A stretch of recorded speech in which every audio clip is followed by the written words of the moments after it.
I want to talk about the 2004 documentary Super Size Me. It's one of my favorite documentaries. It was made by Morgan Spurlock, who ate McDonald's every day for 30 days. 6 weeks after the documentary, McDonald's discontinued their supersized menu. I want to talk about Morgan Spurlock's alcohol consumption throughout making the documentary and how things have changed 21 years later within McDonald's and society. Morgan Spurlock had 4 rules for doing this experiment. Only supersize if asked. He supersized it 9 times. Made it a point to say 5 of those times were in Texas, but he didn't talk about how much time he spent in Texas. He kept talking about how Texas is the fattest state in America. Rule 2, only eat it if it's served at a McDonald's. Rule 3, has to eat everything on the menu at least 1 time. And rule 4, 3 square meals a day.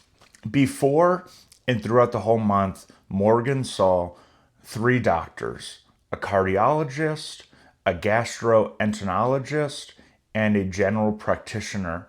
He also saw a dietitian. Before he ate only McDonald's for 30 days, his blood pressure was good, blood sugar, and cholesterol. His kidneys and liver were functioning perfectly. So I was like, oh, was it a rumor he was just on alcohol? Because his liver was great.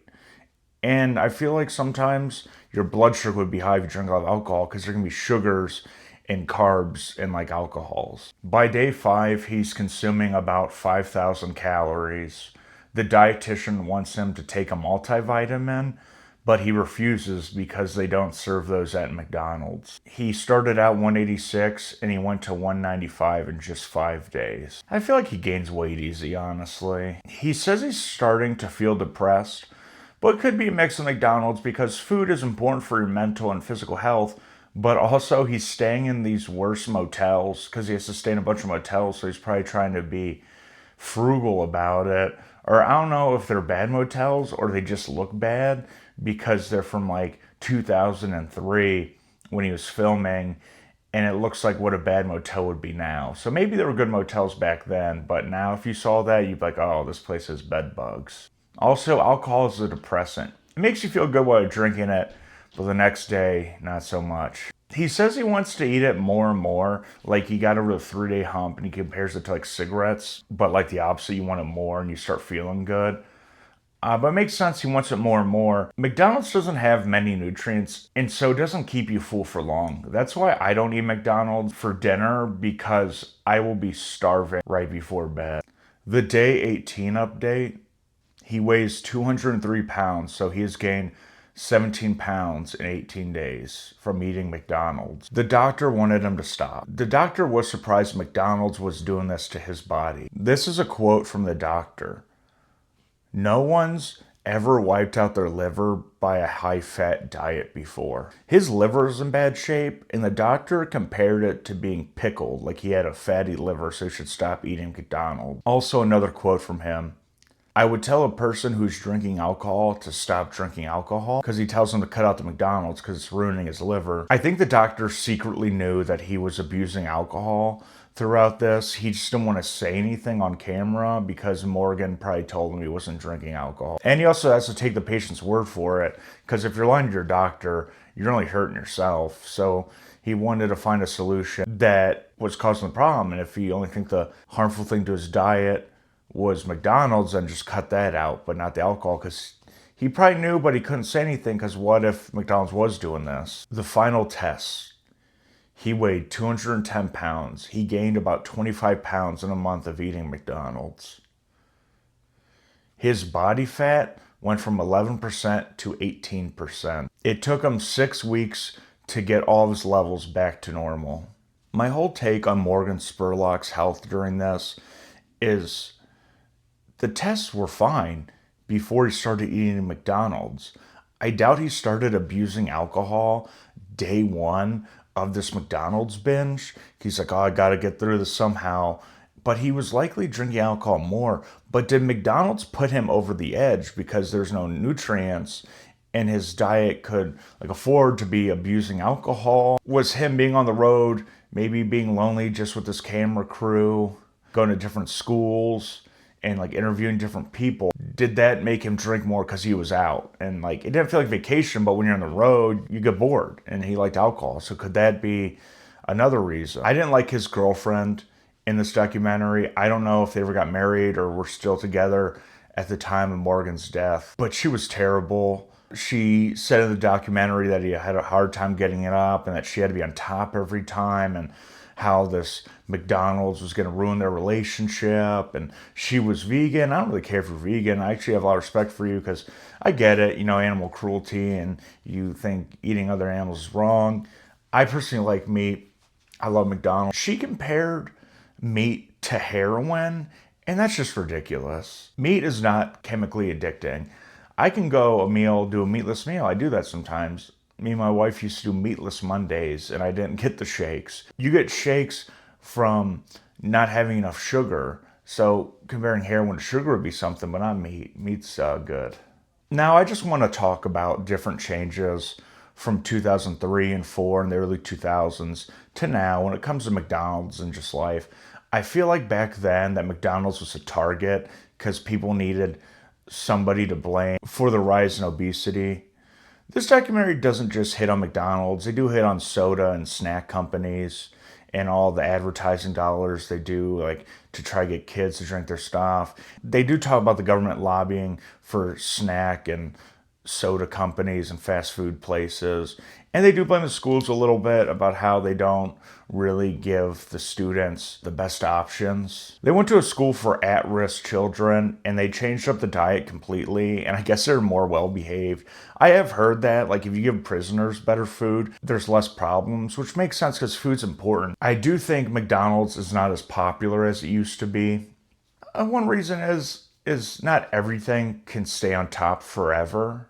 It could be anything, but you can't be the best, most profitable thing forever. But McDonald's is still really popular. I love it. I've cut back on it recently. It has helped my health. An example of that, I was at McDonald's a few years ago, and there's a kid there with his mom. And his mom was begging him to eat McDonald's. And he was like, "Mom, do you know what's in that? Have you seen how they make their chicken nuggets?" And she had to beg him, and he ended up not getting anything. He probably ate somewhere else. And that kid's smart. Because when I was his age, McDonald's was a 5-star meal. I wish I could have eaten McDonald's for every meal. What has changed, that child probably has a smartphone, an iPad, and he can read news articles and watch videos about how bad McDonald's is, or just videos on nutrition. And so that's awesome. A lot of people say they hate social media, but I follow this calorie watcher page and it's helped me out, like learn stuff about food that I didn't already know. Like I know the basics, like veggies and fruits are healthy and cut back on sugar, but they give you more tips, like if you're craving sugar, eat fruit, or if you're feeling a certain way, eat this or that, or if you're having stomach problems or a headache, eat this or that. So it is nice. He has access to more information. It's very lucky. But I also still have access to that same information, and we all do for the most part. In the year 2000, half of American homes did not have access to the home internet yet. So it's harder to find nutrition. In the documentary, Morgan went to a bunch of McDonald's in Manhattan, and 1 out of 4 McDonald's in 2003-4 did not have nutrition information available. One manager had to go in the basement and get an old nutrition chart. But now we have smartphones. But you should also know McDonald's is bad. Everyone they interviewed knew McDonald's was bad, but a lot of people might not know how bad it is. Also, I've noticed what changed is McDonald's doesn't aim to children as much, or it's because I don't have kids and I don't watch kids shows, so I don't see what commercials there are. I feel like McDonald's aims towards nostalgia. So it aims towards people my age who were children back when this documentary came out. They had the McDonaldland Happy Meal this year for adults, and it had a bunch of like nostalgia stuff. And they really haven't had the McDonald's Land's characters in about 20 years. Like when I was a child, they had all those VHS tapes you could buy of Ronald McDonald and the gang, and they were really cool. And like just watching them, like, oh my gosh, I wish I could go back. And it was such a great time for me. But they don't really have those out anymore. So I feel like they're not aiming towards kids. They're trying to aim at an audience they built from since when they were children, which worked. I feel like something hasn't changed, even though a lot of people have access to the internet on their phone. I feel like people don't truly know what a calorie is. And even though I've seen the documentary 10 times, I forgot and I had to write it down.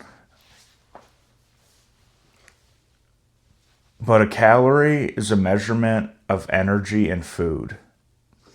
And they asked a bunch of people on the street what a calorie is, and no one could tell you that exact definition. And I feel like if you did that nowadays, you couldn't. I didn't know. And I'm like almost 30. I feel like I should know. I know like how many calories you should have in a day, but not what a calorie is. I feel like we should all know what a calorie is. In the documentary, something that I don't think has changed.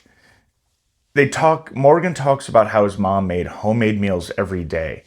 In most households today have a dual working income where some people have a stay-at-home mom or even a stay-at-home dad now because more women are going to college.